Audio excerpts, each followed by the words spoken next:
La 7e édition du Festival Pampa se déroule cette année du 21 au 29 octobre en Gironde, à Port-Sainte-Foy et Pontchartres dans le sud-ouest de la France. Au programme 9 soirs de spectacles et de concerts. Mathieu Dessertine, l'organisateur de ce festival de plein air en plein air, nous a rejoint sur ce plateau. Bonjour. Bonjour, merci d'être avec nous. Quel est l'esprit Déjà, je peux vous reprendre 2 secondes. Oui. On joue du 21 au 29 août et non pas octobre. 21 au 20... Ah, j'ai dit octobre, excusez-moi, 29 août. Alors, quel est l'esprit finalement de ce festival où les habitants participent? Comment ils y participent d'ailleurs? Nous, on est une bande d'amis. On s'est rencontrés essentiellement au Conservatoire national à Paris. Et on a eu l'ambition, on a eu la volonté de faire du théâtre autrement, de réinventer nos manières de faire, de sortir un peu des institutions dans lesquelles on avait l'habitude de travailler, avec lesquelles on avait l'habitude de travailler. Et on s'est dit, on a envie de revenir à nos fondamentaux. Et nos fondamentaux, c'est une scène, un texte, des acteurs et trouver des spectateurs sur place. On est dans une région où la culture est très présente, mais où malheureusement il y a peu de théâtre. Et on a eu envie d'aller là-bas parce que certains membres étaient originaires de la Dordogne. Et depuis, c'est notre 7e édition cette année. Et on est passé de 30 à presque 4000 spectateurs l'année dernière. Voilà. Oui, l'année dernière d'ailleurs, en pleine pandémie. En pleine pandémie, ouais. On a eu près de 4000 spectateurs, c'était très étonnant, on s'y attendait pas. Il y a combien de spectateurs à peu près? Il y a un peu moins que ça, oui. Mais en tout cas ça a été notre meilleure édition l'année dernière, pour plusieurs raisons. Déjà parce que nous on a la chance de jouer fin août, du 21 au 29, que les gens avaient besoin et envie de sortir de chez eux, et qu'on commençait un peu à avoir l'habitude des gestes barrières à cette période-là. Et aussi, malheureusement pour les autres, on a pu maintenir, parce que beaucoup de festivals ont choisi d'annuler l'année dernière, et nous, on a pu jouer, et donc il y a beaucoup de gens aussi. Alors expliquez-nous comment les habitants participent à ce festival, de quelle manière? De plusieurs manières. On a beaucoup de bénévoles. On a une équipe qui nous suit depuis maintenant 6 ans.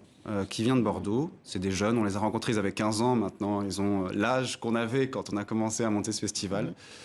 Ils nous aident pour la technique, c'est-à-dire pour monter la lumière, le son. Ils nous aident aussi pour les régies, quand on joue les spectacles. Depuis plusieurs années maintenant, ils viennent aussi jouer leurs spectacles, parce que la plupart d'entre eux sont apprentis comédiens ou sont devenus maintenant comédiens ou metteurs en scène. On a aussi des bénévoles plus âgés, des gens de la région qui ont eu envie de s'investir dans notre festival, qui nous logent, qui nous aident à tracter.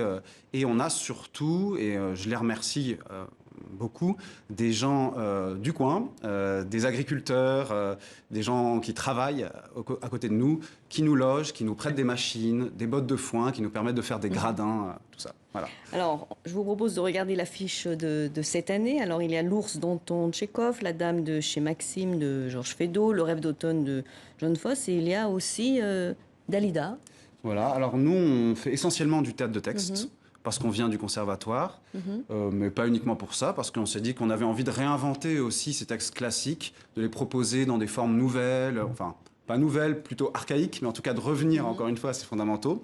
Donc on reprend des textes de Tchekhov, c'est pas notre premier Tchekhov, on en a monté plusieurs. Rêve d'automne, c'est une pièce contemporaine. La Dame de chez Maxime, tout le monde connaît, on va bien rigoler. Et Dalida, pourquoi Dalida? Parce que c'est pas notre première fois, on a l'habitude de monter des spectacles musicaux et on soumet un espèce de vote collectif les projets qui vont être joués pendant notre édition. Et cette année, celui-là a été choisi, on est très heureux. Il y a quelques éditions, on avait fait un cabaret sur les années 80 avec Michel Berger, Serge Gainsbourg, etc., qui avait très très bien fonctionné. Et là, on s'est dit, pourquoi pas? C'est une figure magnifique, qui a une vie et un parcours complètement très étonnant. Et on avait envie de le traiter. Donc il y en a vraiment pour tous les styles, mais il n'y a pas que le théâtre qui est présent à ce festival. Vous organisez aussi des ateliers. À qui s'adresse-t-il? Des ateliers jeunesse, parce qu'on a envie que les jeunes de la région s'intéressent ou commencent à faire du théâtre. Des ateliers jeunesse, plusieurs fois pendant la période du festival. On organise aussi des concerts. Cette année, on en a 3. Un pour l'ouverture, ça sera un DJ set, et 2 concerts de groupes régionaux, qui viennent de Bordeaux, qui vont clôturer le festival. Et voilà. Et vous allez donc retrouver votre public. Comment on est très impatients. Voilà, l'année dernière, on s'est rendu compte qu'ils sont venus... Il y avait un véritable succès. Un véritable succès. On a mis du temps, c'est normal pour bien s'implanter, pour que les gens aient confiance en nous. C'est important aussi que les gens d'une région qui voit arriver, débarquer des Parisiens, puissent se familiariser avec nous, se rendre compte qu'on a un vrai message à porter, qu'on n'essaye pas d'apporter de la culture, mais qu'on veut travailler avec eux, qu'on veut progresser avec eux dans notre art et qu'on veut les intéresser au théâtre. Alors concrètement, dites-nous, comment fait-on pour participer, pour s'inscrire? Alors c'est très simple, on a un site internet, festivalpampa.fr, et donc là on peut nous contacter pour venir voir les spectacles en tant que spectateur, ou pour nous poser n'importe quelle autre question. On est toujours à la recherche de bénévoles, on est toujours à la recherche de bras, de logements, et donc qui veut nous écrit. Le message est bien passé. Merci beaucoup Mathieu Dessertine pour cet entretien.